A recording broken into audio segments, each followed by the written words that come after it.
is Fernando Bailey from the Coyote Crime Lab podcast, and up next we have Francisco BAilon, a forensic anthropologist from Chandler Gilbert Community College, and he is going to be sharing with us a forensic anthropology case that he's recently worked on. Take the floor, Francisco.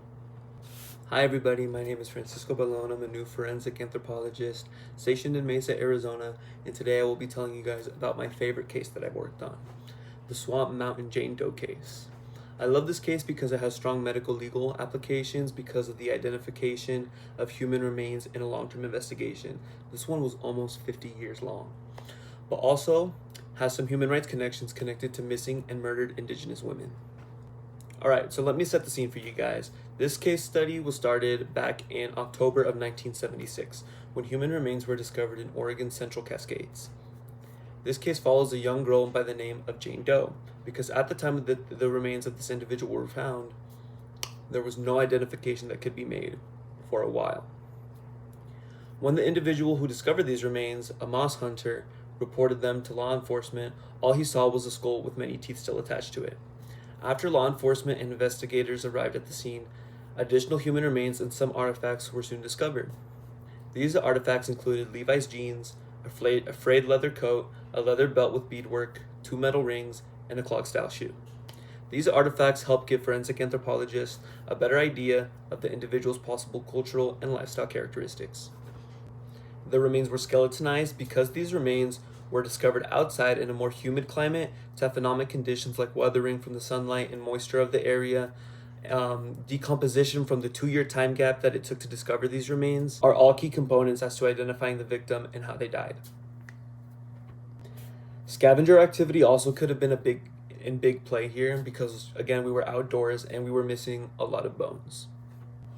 With the artifacts and additional human remains, it was determined that the missing number of individuals, the MNI, was 1 person. After retaining the remains and artifacts for evidence, they were taken to the Oregon State Medical Examiner's office. The evidence was examined by a pathologist and an odontologist. The odontologist is brought in because since we have so little remains to work with, the teeth being a lot of what we have can get us pretty far. Due to the limited number of remains and artifacts, the findings of this examination were undetermined. In 2010, the Oregon Museum of Natural and Cultural History completed an anthropology report of a biological estimation of the individual with a bone sample.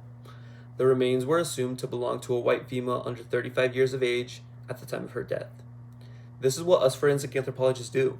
With the information we are given, we are required to make an estimation on the individual's age, sex, and ancestry with the proper elements that we have. Shortly after this vague biological estimation, in 2011, a forensic rendering of the individual was done by a forensic artist with the Clackamas County Sheriff's Office. Using the cranial features of the skull and using many different hairstyles and colors, this rendering was made to try and help get some kind of recognition to get this individual identified. Facial reconstructions aren't exact images of what the individual looked like. They're used as a tool to help us get possible information from the public, like so. With years of no further identification leads on this case, Oregon State forensic anthropologist Haley Collard-Stalder said the case was cold for over 49 years, despite constant attention from the state's medical examiner's office. It's important to note that in 2020, the Oregon State Medical Examiner's Office was awarded a grant to perform advanced DNA techniques on unidentified remains. This grant plays a big part in the identification in Jane Doe. Thanks to this grant, a Parabon Nanolabs DNA snapshot report was completed. This report gave us a more precise estimation of the individual's biological and ancestral characteristics. This report determined that the individual was of European or indigenous North American descent, with unfreckled fair skin, brown eyes, and brown hair. Despite this better rendering of the individual, no further promising leads were discovered. In April of 2025, the case's biggest breakthrough finally occurred. An individual uploaded their genetic profile to the family tree database.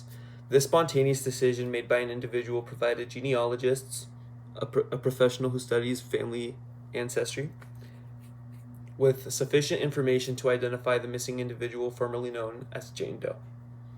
The individual ended up being a first cousin once removed of the missing individual. Forensic anthropologists followed genetic leads and other leads to the assumption that the remains belonged to a 21-year-old Marianne Vanetta Nagel McWhorter through DNA. Genealogists soon discovered McWhorter had a younger sister who was still alive, living in Seattle. After getting in contact with the sister, a detective from Lynn County Sheriff's Office asked her for an oral swab to compare their DNA. Along with the DNA sample, she was also asked to share the story of how she lost her older sister. Mary Ann Vanetta Nagel McWhorter was last seen at Tiger Shopping Mall in 1974 at 21 years old, before she was never seen again.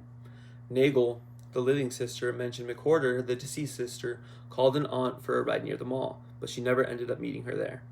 20 years later, following the disappearance, her aunt claims McWhorter mentioned a man in a white pickup truck was going to pick her up from the mall. McWhorter was the oldest of her 5 siblings, and Nagel was the youngest. Nagel explains how McWhorter was named after an aunt who tragically died at a boarding school for indigenous children in Alaska. Nagel opens up about how her sister's disappearance should open up more conversation regarding the amount of missing indigenous people, specifically in regards to women, and how there is little resources going to locating these missing individuals. With the little amount of remains and artifacts discovered, and how this case is still being actively worked on, there is no answer to how she directly died. The remains that were discovered don't seem to have any trauma directed at a direct cause of death, but with further research and the possibility of discovering more remains, this case has a possibility of being fully solved. I mean, come on now, the biggest breakthrough in the case happened almost 50 years after McWhorter's disappearance. It's just sad that so many of McWhorter's family members passed away without knowing what had happened to their lost family member.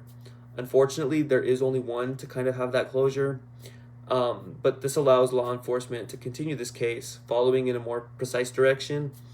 Us forensic anthropologists do this work to give names to the unidentified and give families the answer that they've been waiting to know. In this case, they've been waiting for almost 50 years.